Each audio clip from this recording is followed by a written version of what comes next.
परमेश्वर के धन्य नाम की महिमा हो।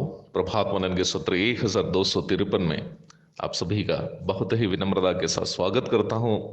आइए आज के मनन के लिए हम पढ़ते हैं पहला तीमुथियुस अध्याय 1 पद 12 और 13।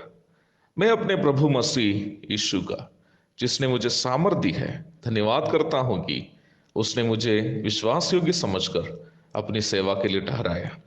मैं तो पहले निंदा करने वाला और सताने वाला और अंधेर करने वाला था, तो भी मुझ पर दया हुई, क्योंकि मैंने अविश्वास की दशा में बिन समझे बुझे ये काम किए थे।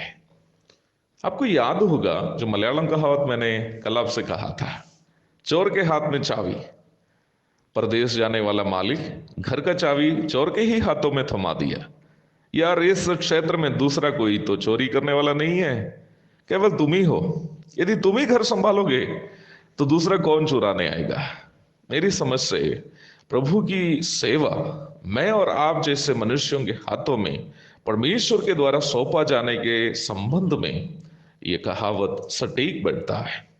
अपना प्रिय शिष्य तीमुथियुस को लिखते वक्त सेवा के संबंध में एक बहुत ही महत्वपूर्ण आध्यात्मिक सच्चाई को पौलुस यहाँ उनको बता रहा है।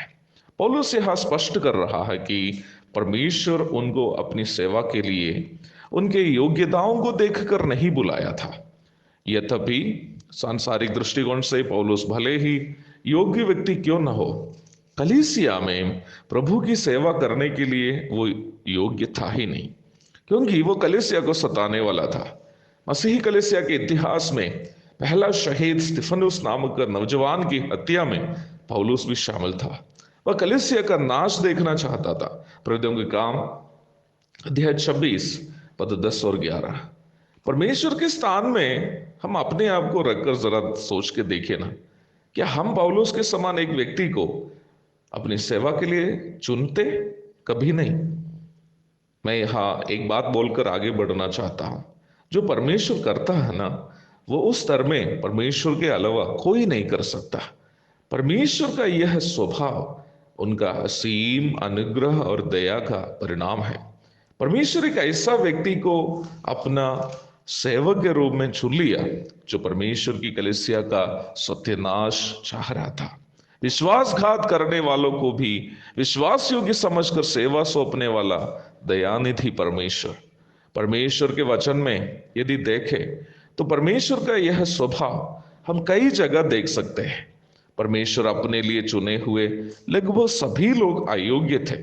सांसारिक दृष्टिकोण से यदि देखा जाए, वे लोग परमेश्वर के लिए लायक ही नहीं थे। मूर्ति पूजा से नफरत करने वाला परमेश्वर मूर्ति पूजा करने वाला अब्राहम को अपने लिए चुन लिया। यहोशू 24:2। धोखेबाज याकूब को उन्होंने चुन लिया। उत्पत्ति 28:15। जेल में रहने वाला कैदी यूसुफ को, जिनको अपना भाई लोग भी नहीं मानते थे, परमेश्वर ने मिस्र का प्रधानमंत्री बना दिया। उत्पत्ति 41 पद 41 से 44 तक। मिस्र के गुलाम मूसा को परमेश्वर ने मिस्र के राजकुमार बना दिया। फिर उसको, जो क्षिप्र को भी था, हत्यारा था, उसे नम्रता का दृष्टांत बना दिया। निर्गमन अध्याय 2 पद 10 और 12, गिनती 12:3। फिर किसके किसके बारे में मैं बोलूं प्यारो। राहाब वेश्या थी, रूथ श्रापित वंश से थी, शमूएल सौतन का बेटा था, इप्ताह वेश्या का बेटा था, गिदयोन डरपोक था, दाऊद को घर में भी सम्मान नहीं था, यशायाह गाली बकने वाला था, पतरस और यूहन्ना अनपढ़ और साधारण लोग थे। परमेश्वर इन सभी अयोग्यों को चुन लिया। बाइबल वास्तव में एक ऐसी पुस्तक है जो नालायकों की कहानी सुनाती है। ऐसे नालायकों की जिनको परमेश्वर ने लायक समझा। हम चाहे विश्वासी या सेवक इस बात को कभी नहीं भूले कि परमेश्वर हमारे योग्यताओं को देखकर हमें नहीं बुलाया, परंतु इसलिए कि हमें योग्य बनाए। God didn't choose us because we were eligible, but He chose us to make us eligible. यदि परमेश्वर हमारे अयोग्यता के बावजूद हमें अपने लिए चुन लिया, तो हमारी ये जिम्मेवारी है कि हम उनके लिए एक योग्य जीवन बिताएं और एक योग्य सेवा करें।